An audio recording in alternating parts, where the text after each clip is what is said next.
অ্যাটলি 2016 সালে থেরি cinema present করেছিল এবং থেরি সিনেমা করে বুঝিয়ে দিয়েছিল যে তার প্রেজেন্টেশনের দক্ষতা, তার অল্প বয়স হলেও তার প্রেজেন্টেশনের দক্ষতা অনেক বাঘা বাঘা কমার্শিয়াল ডিরেক্টর বা মাস মাসালা মুভির ডিরেক্টরকে হার মানাতে পারে।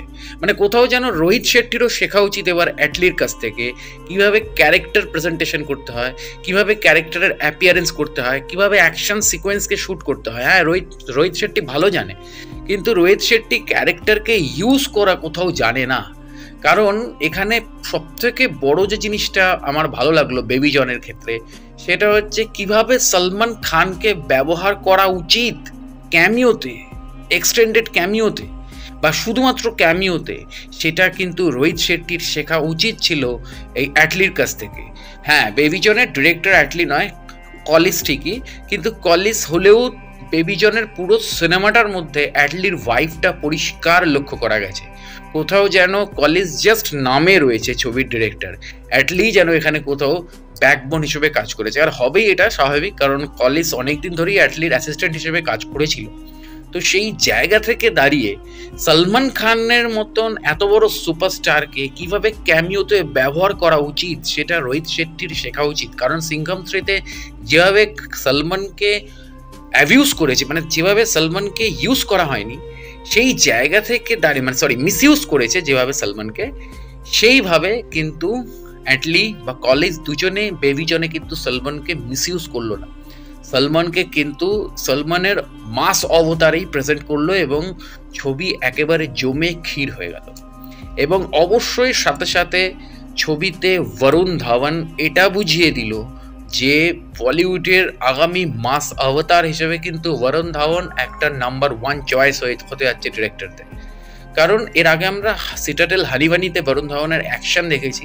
তারা সিটাডেল হানিবানি দেখতে পারেনি, কারণ সেটা তো ওয়েব সিরিজ, অনেকে দেখে না ওয়েব সিরিজ, তাদের জন্য বেবি জন ঠিক আছে। সিটাডেল হানিবানিতে এর থেকেও বেশি অ্যাকশন করেছে বরুণ, কিন্তু বরুণ ধাওয়ানের যে প্রেজেন্টেশন, যে মাস অবতারের প্রেজেন্টেশন, সেটা কোথাও অ্যাটলি বেবি জনে বরুণ ধাওয়ানের মধ্যে দিয়ে সেটাকে প্রেজেন্ট করলো। এবং সেখানে দাঁড়িয়ে বরুণ ধাওয়ান এটা বলল, এটা মানে প্রমাণ করে ছাড়লো যে সেও একটা নেক্সট লেভেল মাস অবতার হিসেবে আগামী দিনে কিন্তু বলিউড কাঁপাবে।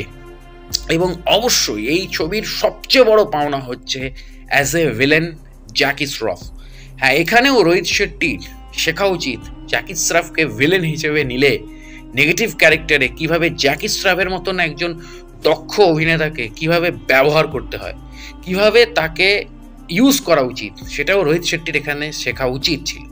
কারণ বলে না যে কেন আমি বারবার কমার্শিয়ালি আমাদের বাংলা ইন্ডাস্ট্রিতে রাজ চক্রবর্তী নাম করি, কারণ রাজ চক্রবর্তী যেভাবে অ্যাকশন সিকোয়েন্সকে প্রেজেন্ট করে বা চরিত্রদেরকে মানে ডিজাইন করে, সেইভাবে কিন্তু আর কোনো কমার্শিয়াল ডিরেক্টর করতে পারে না। তো সেই জায়গা থেকে দাঁড়িয়ে এই যে প্রেজেন্টেশনটা খুব দরকার ছিল। এবং এটা যেন কোথাও বছরের শেষে এসে রোহিত শেট্টি বা সিংঘম 3-কে কোথাও যেন মেসেজ দিয়ে গেল কলিস আর অ্যাটলি যে দেখো সলমান এবং জ্যাকি শ্রফকে কিভাবে আমরা ব্যবহার করলাম, যেখানে তোমরা সলমান আর জ্যাকি শ্রফের মতন দুটো বাঘাবাঘ অভিনেতাকে পেয়েও তোমরা তাদেরকে ইউজ করতে পারলে না। শুধুমাত্র অজয় দেবগন, অক্ষয় কুমার, টাইগার শ্রফ, রণবীর সিং, দীপিকা পাড়ুকোন, এত বড় লোক নিয়ে এসে ছবিটাকে ডাহা ফেল করিয়ে দিলে। তো যাই হোক, বেবি জনের গল্প নতুন করে বলার কিছু নেই, যারি দেখেছেন তারা জানেন ভালো মতন। বেবি জনের সবচেয়ে বড় ইউএসপি হচ্ছে খুব কঠিন কিছু মানে থট প্রসেস ছিল, যেটার কঠিন মেসেজ ছিল, কিন্তু অ্যাকচুয়ালি মেসেজটা খুব বাস্তবিক মেসেজ হলেও মেসেজটা তো এরকম অতিরঞ্জিত করে তো বাস্তবে প্রেজেন্ট হয় না। তো সেই জায়গা থেকেই আমি রিভিউর শুরুতে বললাম অনেকটা ইললজিক্যাল মোমেন্ট ক্রিয়েট করা হয় ছবিতে। হ্যাঁ, অবশ্যই পস্কো আমাদের দেশের একটা মারাত্মক সমস্যা, যার জন্য পস্কো আইনে অনেক ধর্মগুরু জেলে রয়েছে, আপনারা জানেন সেটা ভালো মতো। তো এক্স্যাক্টলি পস্কোর ওপর এখানে জোর দেওয়া হয়, পস্কো আইনের ওপর, তার সাথে সাথে নারীর নিরাপত্তার ওপর জোর দেওয়া হয়। গল্প কিছুই না, গল্প হচ্ছে সেই চোর পুলিশের খেলা, যে সত্যবর্মাকে ট্র্যাক করবে বব্বর শের। হ্যাঁ, বব্বর শের নামটা শুনলেই আপনার হাসি পাবে, কিন্তু বব্বর শেরই এখানে জ্যাকি শ্রফের নাম, এবং বব্বর শের কোথাও একজন পলিটিশিয়ান এবং তার সাথে সাথে ভিলেন ছবির।